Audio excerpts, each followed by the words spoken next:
time yung magtabi ng jowa mo sa kama, ano yung unang gumalaw sa'yo? Pa, siyempre. Ha?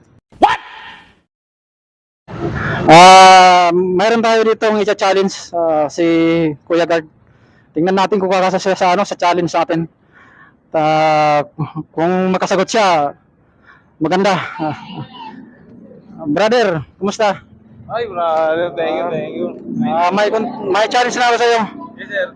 Alin ba yung nauna? Itlog o manok? Itlog muna, siyempre. Itlog. Paano nangyari yun? Itlog ang nauna? Siyempre, itlog muna. Itlog muna, bago nabuo yung manok. Roger, siyempre, itlog muna, sisiyo, palaki ng palaki yun. Palaki ng palaki. Roger. Kung nabuo yung itlog, saan galing yung itlog? Sa manok. Sa manok. O alin yung nauna doon? Itlog pa rin. Itlog pa rin. Oo. Malabo pa rin ba? Malabo? Sure ka Right. doon? Sure na. Itlog. Oo. Nako, unsatisfied sa kanyang sagot, no. Last chance.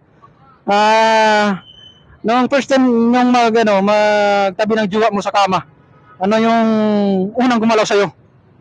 Pa, siyempre. Ha? Pa. Bakit pa? Kinalabit ko sa gamit pa. Kinalabit mo sa? Oo, gamit pa. Kinalabit mo gamit pa?